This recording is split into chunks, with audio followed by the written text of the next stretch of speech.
Live from our 7 Tasmania studios, your nightly news with Kim Miller begins now.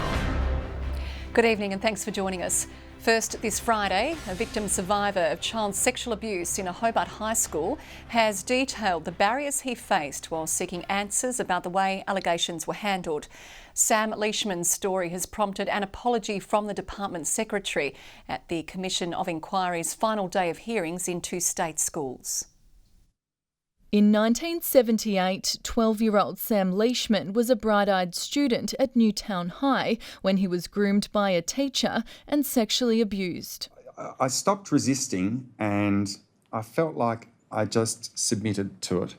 I let him do whatever he wanted to do. But it wasn't until decades later, when reading through evidence given at the National Royal Commission, that a light switched. I started reading through them and I thought, shit, that happened to me. Convicted pedophile Daryl George Harrington was moved from school to school for years while allegations lingered. When Mr Leishman contacted the state government on more than one occasion seeking answers, he was stonewalled at every turn. But I was just wrote to say I'm just a bit disappointed that I haven't heard anything, that I've been left in limbo. During his final day of evidence at the Commission of Inquiry, Department Secretary Tim Bullard said the response at the time was disappointing. I have apologised to Mr Leishman and I'm very sorry. I'm very sorry for that. Tim Bullard also told the inquiry his department has learned lessons from the way victims have been treated after speaking out and has promised to keep survivors front and centre when dealing with allegations of abuse in the future. It is only with the lived experience of people who've been through it we'll make sure that we're able to ensure that that's not repeated. In her closing address, Counsel Assisting Elizabeth Bennett said the Commission of Inquiry will hold the department to account as it seeks to improve its handling of abuse allegations. How it manifests in laws, policies and procedures, how all of these are implemented in reality so that any improvements endure. Hearings will continue next month. Ainsley Kosh, 7 Tasmania News. Tasmania's COVID toll continues to climb, with 2 more deaths confirmed overnight. A woman in her 60s died in an aged care home in the state's south, while a man aged in his 50s passed away at the Royal Hobart Hospital. 63 Tasmanians have now lost their lives to COVID since the pandemic began. The state recorded 1,118 new cases today, the highest number of daily infections so far this month. Labor is matching the government's $50 million commitment to Nearstar. The pledge is part of a $400 million plan to replace Tasmania's century-old electrolysis plant and secure zinc production in Tasmania. It converts the minerals that we get from our Australian mines and makes zinc that we're able to sell to various customers around the world. This announcement today brings together an agenda for secure, well-paid jobs, a commitment to making things here in Australia. The funds will support 500 local jobs and work to meet the growing demand for green metals globally. A national trial could see more bicycle infrastructure rolled out across Hobart under an $18 million funding agreement by the Greens if they hold the balance of power on May 21. The project would also build a shared path along the Tasman Highway from Mornington to Austin's Ferry. We know it's a cost saving in terms of congestion, because congestion in our cities costs us billions of dollars a year around the country, and we actually know it's great for the environment. More people riding means less pollution, less congestion, a healthier population and more money in people's pockets. The Bicycle Network of Tasmania is calling on the major parties to commit to the scheme if elected. School classrooms have been emptied as Hobart students spent the day rallying for their future on Parliament lawns. Vying to be included in the state's climate change discussion, they say they feel let down by a lack of education in schools about the issue.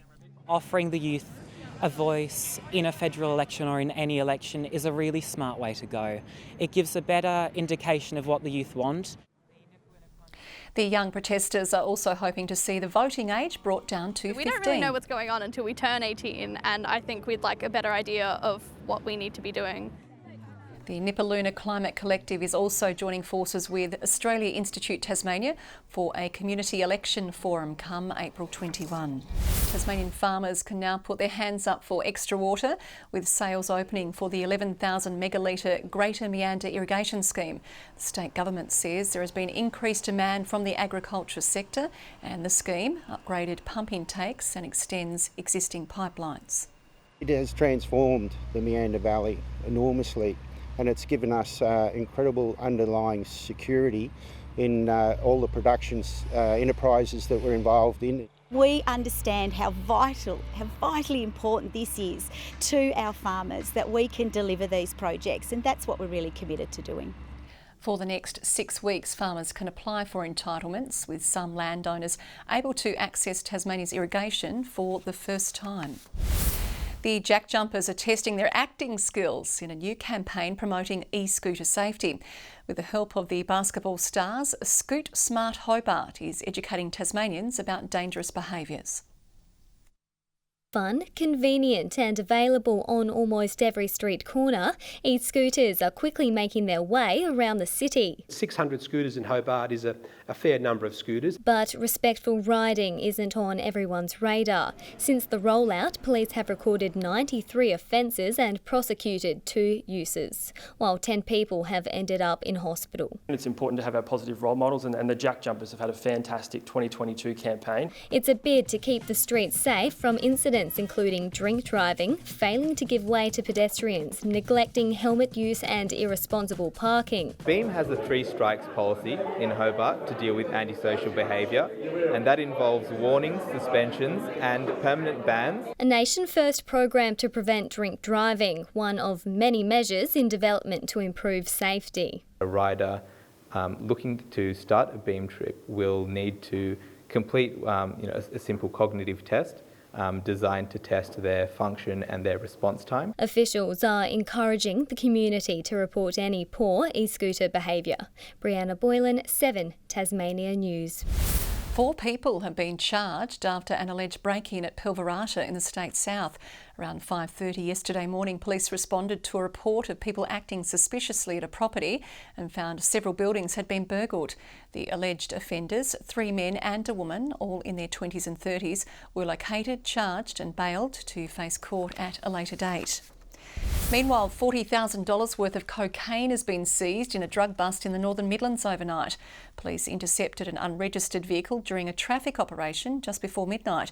The 27-year-old driver allegedly tested positive for drugs during a random breath test.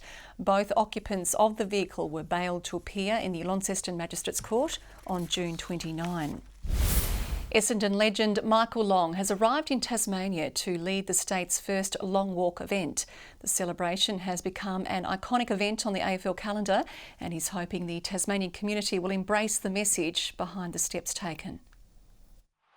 He's had a decorated career of sensational football moments, but Michael Long's advocacy off the field has seen him become a pioneer of the game. It's part of those events that actually you can highlight some of the challenges you face and maybe work together at the end of the day. So it's amazing what a football game can do. The AFL Hall of Famer will bring that passion when he stands alongside Tasmanians tomorrow for the state's very own Long Walk, now in its 18th year of shining a light on Aboriginal issues. I think weeks like today and tomorrow and next week, we love to celebrate how far we've come, and no doubt a lot of work we've still got to do.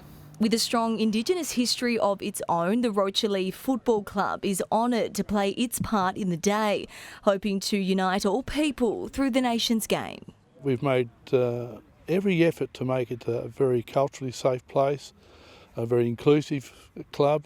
It's pretty special, really. A really special event, very humbling for us to be involved. And when we first had conversations with Graham and obviously Lan from the Long Walk, you pretty much sat back in awe and knew we had to be part of it. This will be the first time Tasmania has hosted a Long Walk event, which will conclude with the Walk to the G next weekend as part of the traditional Dreamtime match between Essendon and Richmond. Oh, I mean, I'm Essendon through and through, but they've always gave us a touch-up for a while, Richmond, so it would be nice to get one next week. The entire community are invited to join the walk, departing from Brooks High School at 1 p.m. Grace Evans, 7 Tasmanian News. A Tasmanian mother will only ever be a stone's throw away from her son, thanks to a touching new tribute.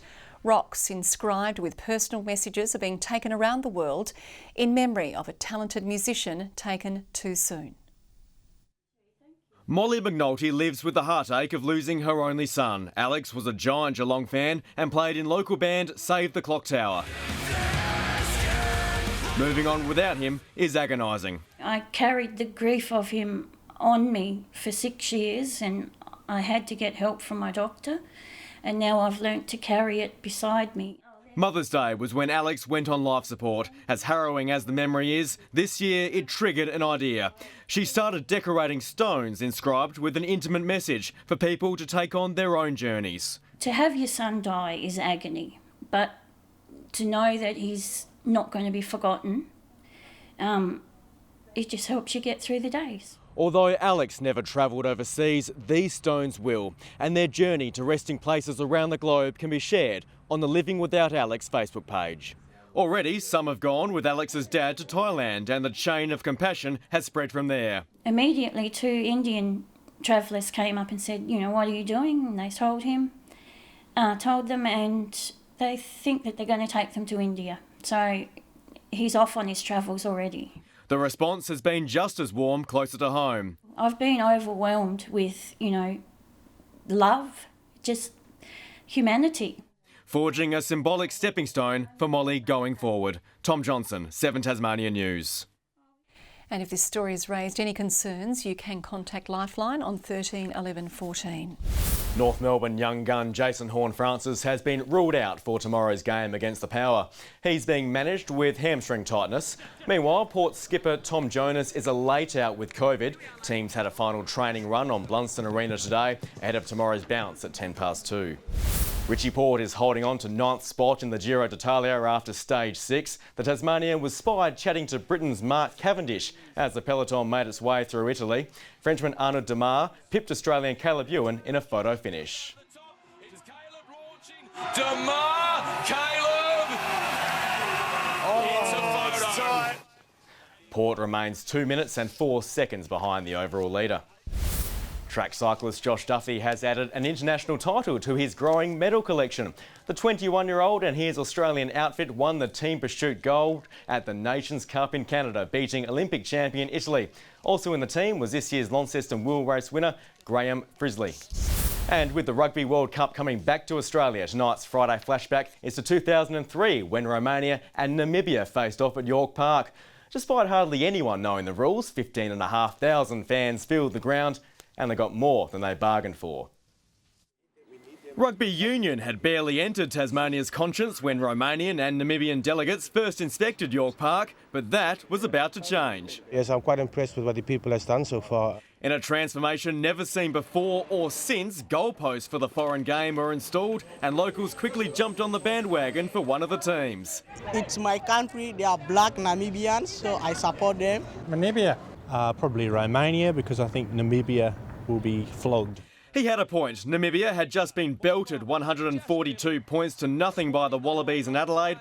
Romania had its own issues, sacking the coach leading into the game. Luckily for the two rugby minnows, the interest wasn't so much on the result, but the spectacle. And Tanitsa gets it out to the big lock forward, Petra Kay.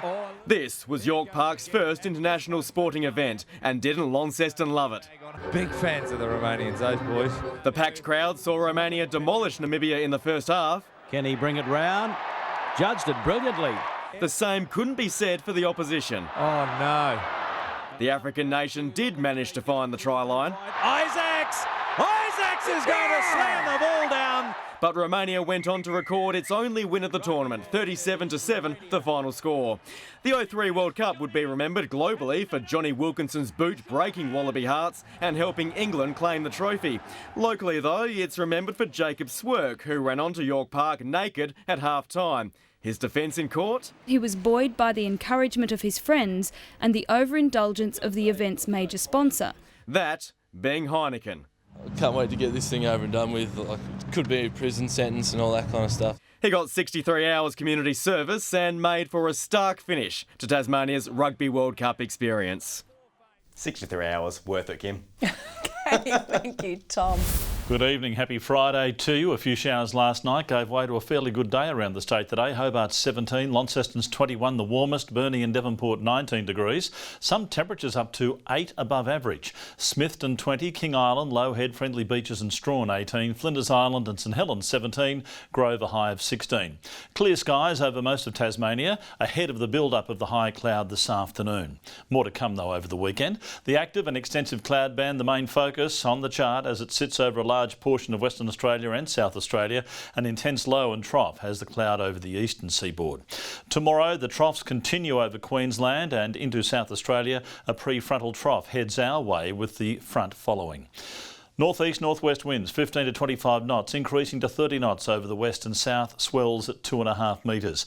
Gale warning for waters between Southeast Cape and Low Rocky Point. A strong wind warning for remaining waters from Tasman Island around to Stanley, along with the southwest lakes. Hobart tomorrow, a high of 19. Showers clearing later. Showers easing from Maydena, 17 the high and 15 for Oaklands. Launceston expecting 18 degrees and showers. Rain for Devonport, 18 the top and 12 the high for Lyowini. 17 for Burnie and rain. Showers for Strawn, 18. Also for Marrawar, 18 degrees. St Helens showers developing, 18. 18 the top for Swansea. Orford showers on the way as well, 18 the maximum. On Sunday, showery and windy, a thunderstorm over the west. Showers on Monday, more frequent over the west, northeast and central regions. Snow to 700 metres in the south. And on Tuesday, fine about the central east. Showers elsewhere. A shower or two in Perth tomorrow and possibly Adelaide. 20 in Melbourne with a shower. Maybe we can just say wet everywhere, apart from Darwin, the Alice and Broome. And here are the current conditions. And Kim, I've got to say, a nice jacket you're wearing there tonight. And I can tell from the uneven yarn of 3-ply that it's probably a boucle blazer. Very fashionable, but it's a bit bulky though, isn't it? Your knowledge of fashion is outstanding, Murphy. Yes, it is.